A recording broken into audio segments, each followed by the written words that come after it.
Hello friends, स्वागत करता हूँ आप सबका मेरे इस YouTube channel the world wire पर।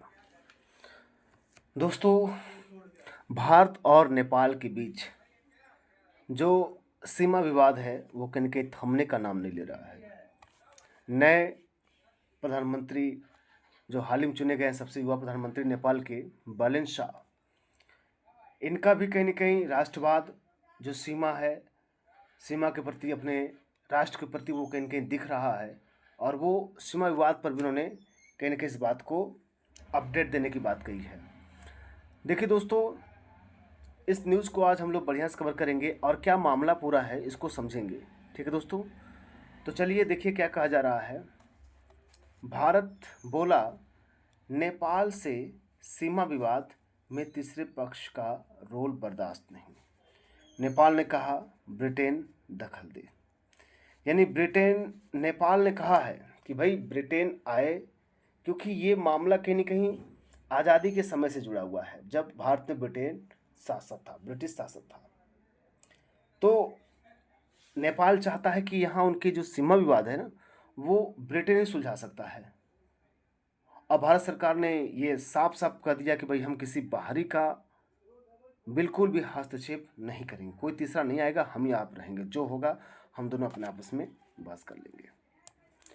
तो आइए देखिए, भारतीय विदेश मंत्रालय के प्रवक्ता रणधीर जायसवाल ने भारत नेपाल सीमा से जुड़े नेपाली पीएम बालेन शाह के हालिया बयान पर प्रतिक्रिया दी है। तो विदेश मंत्रालय ने, जो हमारे भारतीय विदेश मंत्रालय प्रवक्ता हैं रणधीर जायसवाल, उन्होंने साफ साफ कहा कि भाई बालेन साहब, आप भले ही ब्रिटेन ब्रिटेन करते रहें, लेकिन यहाँ पर समझौता हमारे आपके बीच में ही होगी, कोई तीसरा पक्ष शामिल नहीं होगा। ठीक है, आइए पूरा मामला देखते हैं। क्या है पूरा मामला। नेपाल के प्रधानमंत्री बालेन शाह ने हाल ही में कहा कि सीमा विवाद सुलझाने के लिए ब्रिटेन को तीसरे पक्ष के रूप में शामिल किया जा सकता है। इस बयान पर भारत ने कड़ी प्रतिक्रिया दी है। देखिए, नेपाल के प्रधानमंत्री बालेन शाह ने कहा कि भाई ये जो सीमा विवाद है ना, उसको सुलझाना बहुत जरूरी है और इसको बिना सुलझाए तो काम होगा नहीं। इसलिए वो कह रहे हैं कि ब्रिटेन भी तीसरा पक्ष के रूप में शामिल होगा। भाई, हमारा और नेपाल के बीच में बेटी और रोटी का रिश्ता है, रोटी और बेटी का रिश्ता है। तो हम दोनों लोग आपस में समझ लेंगे क्या बात है, इसको देख लिया जाएगा। क्योंकि आज भी भारत के बहुत से लोग नेपाल में रहते हैं, नेपाल के बहुत से लोग भारत में रहते हैं। तो कहीं एक घरेलू संबंध है भारत और नेपाल के बीच में। भारत का रुख क्या कहता है भाई। भारत ने साफ कहा है कि नेपाल के साथ सीमा विवाद में किसी तीसरे पक्ष की कोई भूमिका बर्दाश्त नहीं की जाएगी। भारत का मानना है कि ये मुद्दा केवल दोनों देशों के बीच आपसी बात से ही सुलझाया जा सकता है। यानी हम दोनों आपस में बातचीत करके ही अपनी समस्याएं सुलझाएंगे। ठीक है, देखिए अब नेपाल ने क्या कहा था। नेपाली पीएम बालेन शाह ने कहा कि सीमा विवाद पर समाधान के लिए ब्रिटेन की मध्यस्थता ली जा सकती है। उनका कहना है कि कुछ ऐतिहासिक मुद्दों पर निष्पक्ष दृष्टिकोण की आवश्यकता है। यानी कुछ ऐसे मुद्दे हैं जहां पर निष्पक्ष होना बहुत जरूरी है, और तभी हो सकता है जब उनके लिए ब्रिटेन आकर ये सामने बात कहे। तो उन्होंने ऐसा कहा। तो रणधीर जायसवाल जी ने भी कहीं न कहीं, जो भारत के विदेश मामले प्रवक्ता भी हैं, उन्होंने ये साफ साफ बोल दिया कि आप कोशिश करते रहो, हम तो बर्दाश्त नहीं करेंगे। तो दोनों देशों के बीच करीब 98% सीमा निर्धारण पहले ही किया जा चुका है। यानी 98% पहले ही, ऐसी बात नहीं है कि ये नई बात है, पहले ही इन दोनों देशों के बीच सीमा समझौता का मुद्दा सॉल्व हो चुका है और कुछ हिस्सों में अभी भी सहमति बननी बाकी है। तो गंडक नदी, जैसे गंडक नदी आती है ना नेपाल के थ्रू भारत में, तो गंडक नदी का रास्ता बदलने की वजह से कुछ इलाकों में सीमा से जुड़े सवाल पैदा हुए हैं। क्योंकि गंडक नदी बहती है कि बॉर्डर से होकर आती है, और वहाँ का अगर रास्ता बदलेगा तो कहीं ना कहीं वो सीमा भी बदलेगी। इसलिए इस पर एक बहस छिड़ा हुआ है कि गंडक नदी का, कि कैसे इसको सॉल्व करना है। तो इस चीज़ के लिए वो ब्रिटेन की मदद लेना चाहते हैं। इसके अलावा कुछ जगहों पर सीमा पार हो गया कचरे और नो मैड लैंड जैसे मुद्दे भी हैं। भारत का संदेश क्या है।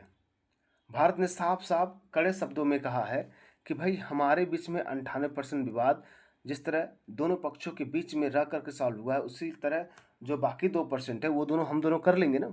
किसी तीसरे देश को बुलाने की क्या ज़रूरत है? और क्या ब्रिटेन इस हाल में है कि वो क्या भारत में आकर के क्या इन दोनों बीच मध्यस्थता करेगा?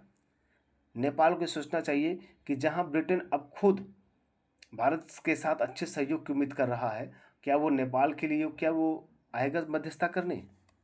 ये बहुत बड़ी बात होगी। सीमा विवाद को सुलझाने के लिए सही तरीका केवल आपसी बातचीत है। भाई विरोध करेंगे तो उससे नहीं होगा, आप बातचीत करिए, तब उसके बाद सही रास्ता निकलेगा। ये भारत का संदेश है। रणधीर जायसवाल ने बात कही है। तीसरे पक्ष की मध्यस्थता की जरूरत नहीं है।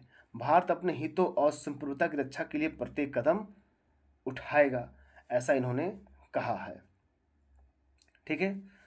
अब दोनों देशों के बीच मित्रता और सहयोग भविष्य में भी जारी रहना चाहिए। उन्होंने साफ साफ बोल दिया कि भाई दोनों देशों के बीच जो मित्रता है ये भविष्य में भी बना रहे, सहयोग बना रहे, क्योंकि हमारा और नेपाल के बीच में केवल एक बॉर्डर से संबंध नहीं है, बल्कि हमारा और नेपाल के बीच में हमारे धार्मिक भी संबंध है, राजनीतिक भी संबंध है, आर्थिक भी संबंध है, और बेटी रोटी का रिश्ता तो है ही है। ठीक है। तो निष्कर्ष ये भारत ने स्पष्ट कर दिया कि नेपाल के साथ सीमा विवाद को लेकर किसी तीसरे पक्ष की भागीदारी स्वीकार नहीं की जाएगी।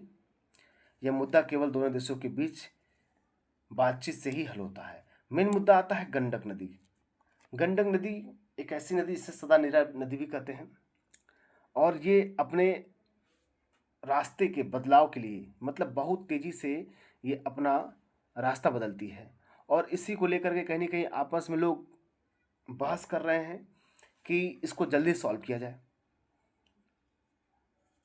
अब चूंकि नदी जब भी बाढ़ आता है तो अपना रास्ता बदल लेती है, और बिहार में इसे शोक नदी भी कहा जाता है, और कहीं ना कहीं ये बहुत बड़ा बाढ़ का कारण भी बनती है। नेपाल कई नदियों का रास्ता जो है समय पे खोलता भी है। तो ये बड़ी बात है कि इन मुद्दों को सॉल्व कैसे किया जाए, जो बॉर्डर लगी है इन नदियों के द्वारा, इसको कैसे सॉल्व किया जाए।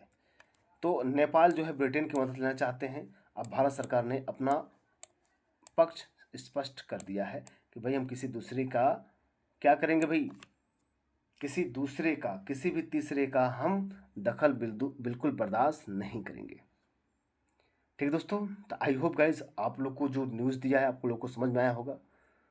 ऐसी न्यूज़ पाने के लिए हमारे इस YouTube channel the world wire से आप ज़रूर जुड़ जाइए। आपको पूरा इन्फॉर्मेशन मिलेगा यहाँ पर पूरे डिटेल के साथ। ठीक है दोस्तों, तो मिलते हैं हम लोग नेक्स्ट वीडियो में। तब तक के लिए नमस्कार।